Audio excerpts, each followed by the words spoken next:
আসসালামু আলাইকুম সুপ্রিয় শিক্ষার্থীবৃন্দ। এখন আমরা জানবো সেট বা ইন্টারসেকশন অফ সেট সম্পর্কে।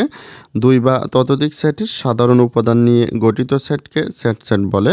মনে করি একটি সেট হচ্ছে এ সেট এবং অপর একটি সেট হচ্ছে বি সেট। এখন এ সেট এবং বি সেটের মধ্যে যে সাধারণ উপাদান রয়েছে বা মিল উপাদান রয়েছে, সেই মিল উপাদানগুলো নিয়ে আমরা যে সেটটি গঠন করব সেটিকে বলা হবে ইন্টারসেকশন অফ সেট, একে এ সেট বি অথবা এ ইন্টারসেকশন বি দ্বারা প্রকাশ করা হয়। আর এটিকে যদি আমরা গঠন পদ্ধতিতে প্রকাশ করি তাহলে এ সেটের একটি সদস্যকে আমরা ধরবো এক্স, তারপরে আমরা লিখব সাস দ্যাট, তারপরে আমরা লিখব এক্স বিলংস টু এ, অর্থাৎ এক্স হচ্ছে এ সেটের সদস্য। তারপরে এখানে আমরা ইন্টারসেকশন চিহ্নটির পরিবর্তে লিখব এবং, তারপরে আমরা লিখব এক্স বিলংস টু বি এবং এক্স হচ্ছে বি সেটের সদস্য, অর্থাৎ এক্সকে এ সেটের সদস্য এবং বি সেটের সদস্য হতে হবে। অর্থাৎ আমাদের সেটের ক্ষেত্রে এক্সকে এ সেট এবং বি সেট উভয় সেটের যদি সদস্য হয় সেটিকে আমরা এ ইন্টারসেকশন বি দ্বারা প্রকাশ করব। তারপরে এখানে আমাদের একটি উদাহরণ দেওয়া রয়েছে। এখানে আমাদের উদাহরণটিতে বলা হয়েছে পি সেটের মান হচ্ছে x belongs to N such that 2 less than x less than n equal 6 এবং কিউ সেটের মান হচ্ছে x belongs to N such that x জোড় সংখ্যা এবং x less than n equal 8। তারপরে বলা হয়েছে পি ইন্টারসেকশন কিউ নির্ণয় করার জন্য। এই প্রশ্নটি সমাধানের জন্য আমরা শুরুতে এখানে আমাদের পি সেটের যে মানটি রয়েছে সেটি আমরা লিখব। তারপরে আমাদের কিউ সেটের যে মানটি রয়েছে আমরা এটি লিখব। তাই আমরা দেওয়া আছে দিয়ে আমরা লিখব পি সেটের যে মান রয়েছে এক্স বিলংস টু এন, অর্থাৎ এক্স হচ্ছে এন মানে স্বাভাবিক সংখ্যা।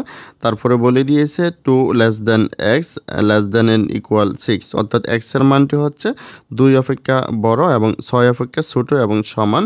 2 অপেক্ষা বড় এবং 6 অপেক্ষা ছোট এবং সমান। স্বাভাবিক সংখ্যাগুলো হচ্ছে 2 অপেক্ষা বড় হচ্ছে 3, তারপরে 4, তারপরে 5 এবং বলা হয়েছে 6 অপেক্ষা ছোট এবং সমান, অর্থাৎ 6 পর্যন্ত আমরা এখানে লিখব, যেটি হচ্ছে আমাদের পি সেটের মান। তারপরে আমাদের কিউ সেটের ক্ষেত্রে বলা হয়েছে এক্স বিলংস টু এন, অর্থাৎ এক্স হচ্ছে স্বাভাবিক সংখ্যা। তারপরে বলে দিয়েছে এক্স জোড় সংখ্যা, অর্থাৎ এক্স হচ্ছে জোড় স্বাভাবিক সংখ্যা।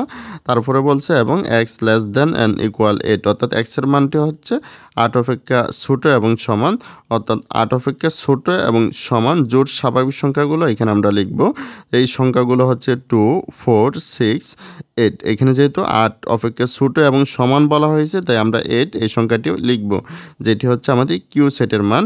ফাইনালি আমাদের বলা হয়েছে পি ইন্টারসেকশন কিউর মান নির্ণয় করার জন্য। তাই আমরা সুতরাং দিয়ে পি ইন্টারসেকশন কিউ লিখব। প্রথমে আমরা পি সেটের মানটি লিখব, তারপর আমরা ইন্টারসেকশন দিয়ে কিউ সেটের যে মানটি আমরা নির্ণয় করেছি সেটি লিখব। এখন এই দুইটি সেটের মাঝখানে যেহেতু ইন্টারসেকশন রয়েছে তাই এই দুইটি সেটের মধ্যে শুধুমাত্র মিল উপাদানগুলো নিয়ে আমরা একটি নতুন সেট গঠন করব। যেমন এখানে আমাদের 3 রয়েছে, এখানে কিন্তু 3 নেই তাই আমরা 3 লিখব না। এখানে আমাদের 4 রয়েছে, এখানে 4 রয়েছে তাই এখানে আমরা 4 লিখব। তারপরে এখানে 5 রয়েছে, এখানে কিন্তু 5 নেই তাই 5কে আমরা লিখব না। তারপরে এখানে আমাদের 6 রয়েছে, এখানে 6 রয়েছে তাই আমরা এখানে 6 লিখব, অর্থাৎ 4 এবং 6 এই দুইটি হচ্ছে আমাদের মিল উপাদান। তাই আমরা নির্ণয় সেট 4, 6 এটি হচ্ছে আমাদের পি ইন্টারসেকশন কিউ সেটের মান।